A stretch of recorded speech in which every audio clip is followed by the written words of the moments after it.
Oklahoma Senator Markwayne Mullin was confirmed tonight as the new Secretary of Homeland Security. The Senate passing it 54 to 45 with 3 senators crossing party lines.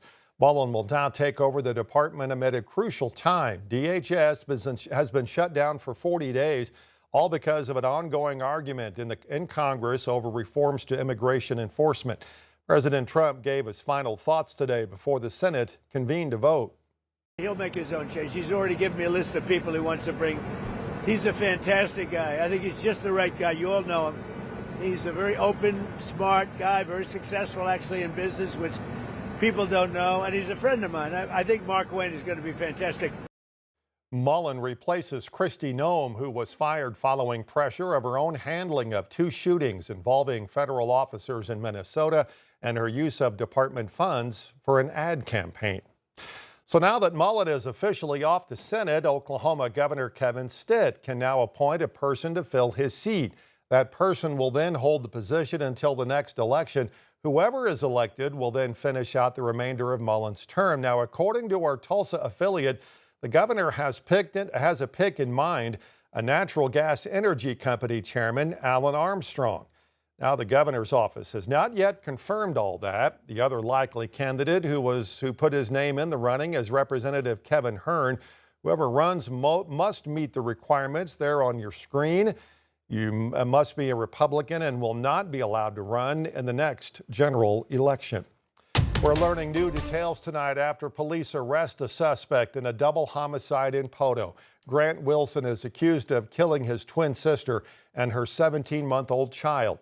An arrest affidavit says shell casings found at the scene were consistent with a .40 caliber firearm. It also says the victim's father told investigators Grant and Gabrielle had a history of violent arguments, and Grant was known to carry a .40 caliber Glock. Investigators say they still don't have a motive.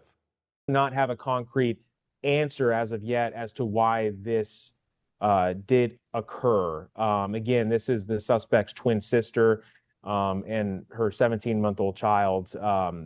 Nobody can imagine why this would occur. Investigators later tracked Wilson's car near Atlanta, Georgia. He led police on a high-speed chase before being taken into custody. He is being brought back to Lafleur County, and investigators say they will have an update once he is in Oklahoma custody. An Arkansas inmate is still on the loose tonight after escaping from the Polk County Detention Center in Mena. Police are looking for the man there on your screen, Levi Poor. Sheriff's office says tonight he's likely not in Polk County. He escaped in a red Ford Ranger pickup truck. Police say he is 6 feet tall with blue eyes, brown hair. He was last seen in jail, or he was last in jail for a domestic battery charge, and also faces charges in Oklahoma. Anyone with information is encouraged to contact the Polk County Sheriff's Office. A 19-year-old man from Farmington has died after a crash. State police say Darren Keelis was going west on South Irvin Beeks when he left the road and struck a culvert. The car he was driving went airborne, hit the ground, and then went down an embankment before it stopped in a nearby pond. The victim was ejected from the car. Farmington fire investigators still trying to figure out how a building fire got started this morning. It happened on East Main Street. Crews arrived to find flames coming out of the building's attic. 3 people inside managed to escape without serious injuries.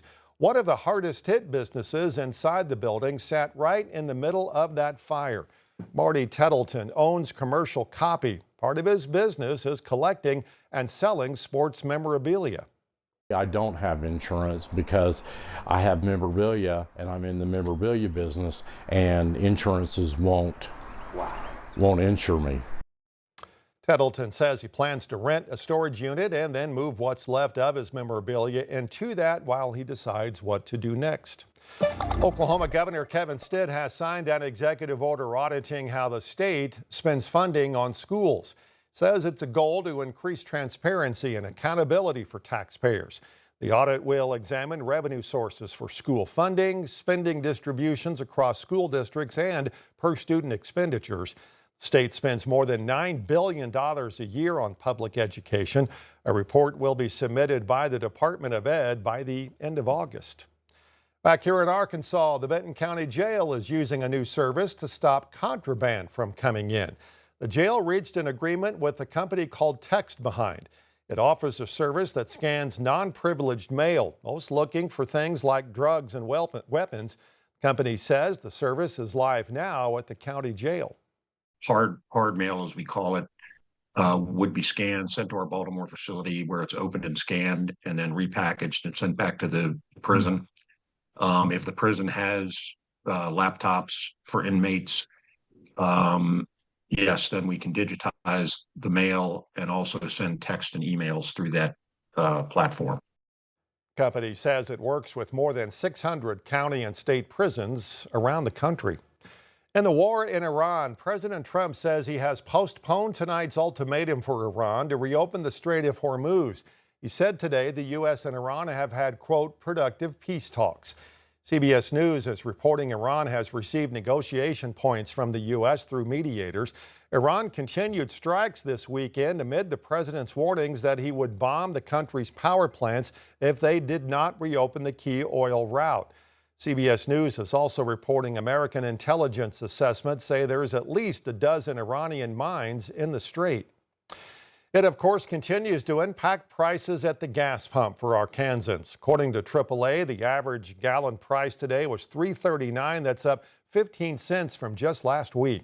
The national average is getting closer to that $4 mark amid spring break travel. But when we talked to AAA today, they say the prices won't impact it as much as you think. Now, they did a study in 2022 when prices were the highest they had ever been and found those high costs didn't impact demand.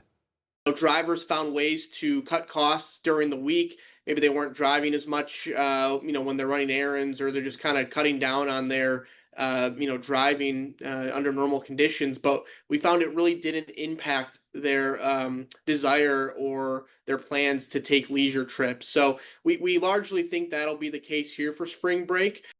Travelers were paying $4.53 a gallon on average across the country during the summer of 2022.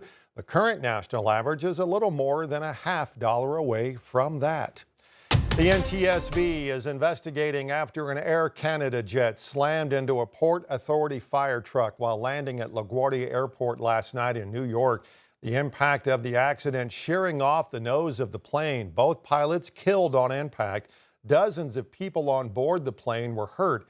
Jared Hill gives us a new look at the critical seconds before that tragedy. Newly obtained surveillance video appears to show the Air Canada Express jet going 100 miles an hour, slamming into a fire truck headed to help a different plane at LaGuardia International Airport. We had a situation with United Airlines aircraft that had experienced an aborted takeoff. This is the reason why the fire and rescue crew had been deployed. Of course, the Air Canada flight was arriving on runway 4 when the incident took place at the Delta intersection. Air traffic control had cleared the fire truck to cross the runway, but seconds later the controller tried to stop the truck. Stop, truck on, stop. The pilot and co-pilot were killed. Jack Cabot was on board the Air Canada flight and describes what it was like at the moment of impact. It felt like we hit a wall. I mean, it was a sharp bang. That's why everybody was so bruised up, was just because of how hard that impact was. It's continued just to be this terrifying moment where we didn't know if we were going to make it. The National Transportation Safety Board says crews cut a hole into the top of the airplane to retrieve the voice and data recorders.